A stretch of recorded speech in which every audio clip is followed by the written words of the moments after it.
तो आनंद कहते किसे हैं? तो इसका उत्तर छांदोग्य उपनिषद में एक मंत्र में कह दिया गया स्पष्ट, यो वै भूमा तत्सुखम न अल्पे सुखमस्ति भूमा त्वैवं विजिज्ञासितव्यः। छांदोग्योपनिषद 7:23-1। जो सुख अनलिमिटेड हो, यो वै भूमा मतलब अनंत मात्रा का सुख हो, अनलिमिटेड, और सदा को मिल जाए। मतलब क्या? एक बार मिले तो कभी भी छीने नहीं। मिल गया मतलब मिल गया, तृप्त हो गए हम उसी में, उसको कहते हैं सुख, उसी को कहते हैं आनंद। वास्तविक सुख, वास्तविक आनंद तो केवल भगवान ही है। क्यों? क्योंकि वही ऐसा है जो तुमको मिलने के बाद कभी छीने नहीं और सदा प्रतिक्षणम वर्धमानम, सदा बढ़ता जाए, ऐसा आनंद है वो। भगवान की भजन के बिना, भगवान की भक्ति के बिना, भगवत प्राप्ति के बिना कोई सुखी हो ही नहीं सकता। तैत्तरीय उपनिषद में कहा गया, रसत्वं हेवायं लब्ध्वा आनंदी भवति। तैत्तरीय उपनिषद 2:7। उस रस को प्राप्त करके ही तुम आनंदी भवति। अयम माने मैं, आनंदी भवति, आनंद से युक्त हो जाऊंगा, आनंद नहीं बनूंगा। कोई ये मत समझे कि हम भगवान को पा लेने के बाद, आनंद को पा लेने के बाद स्वयं हम आनंद बन जाएंगे ना, तुम आनंद से युक्त हो जाओगे। इसके लिए ही तो श्री वेद व्यास जी महाराज ने कहा, जगत व्यापार वर्जम भोग मात्र सामलिंगा च 4:4:17, 4:4:21 ब्रह्म सूत्र।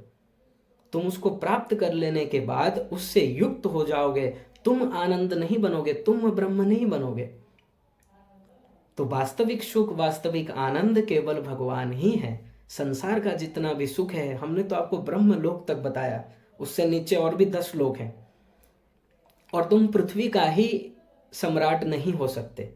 इसलिए संसार के सुख को सुख मानना ये बहुत बड़ा भ्रम ऐसे ही है जैसे हम धूप में जब जाते हैं कार में ड्राइविंग करते हुए, आप लोगों ने भी देखा होगा कि हम जब जाते हैं, हम जब गाड़ी चलाते हैं या फिर गाड़ी में बैठे हैं, तो उधर लगता है कि धूप में, रास्ते में लगता है कि वहाँ पानी जमा हुआ है, वहाँ पानी है, पर जब पास जाते हैं देखते हैं वहाँ कुछ भी नहीं है। ठीक इसी तरह हम रिसर्च कर रहे हैं कि इसमें सुख है, इसमें सुख है, इसमें सुख है, और सब मिलता जा रहा है, लेकिन फल अंततः दुख ही मिल रहा है।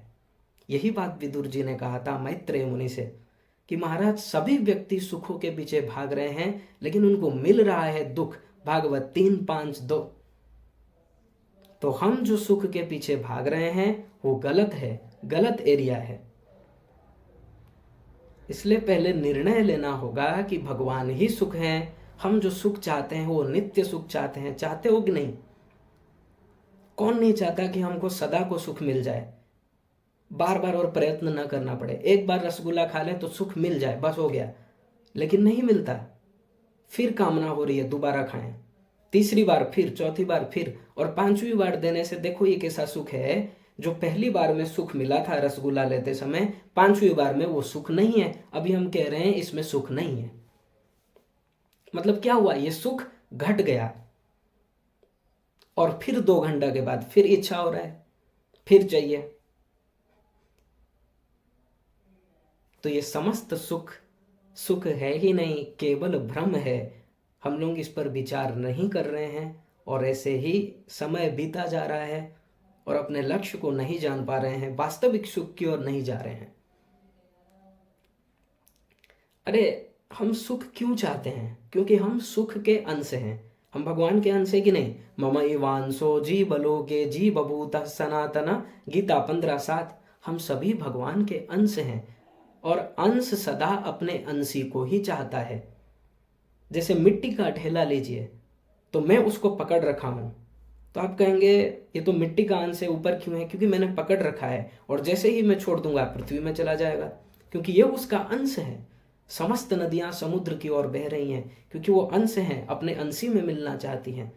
तो हम चींटी से लेकर ब्रह्मा तक प्रत्येक जीव आनंद चाहते हैं। क्यों? क्योंकि हम उस आनंद के अंश हैं। यानी हमारा जो अंशी होगा वो एक बहुत बड़ा आनंद का समुद्र होगा। ये आप तर्क से भी समझ सकते हैं, लॉजिक से भी।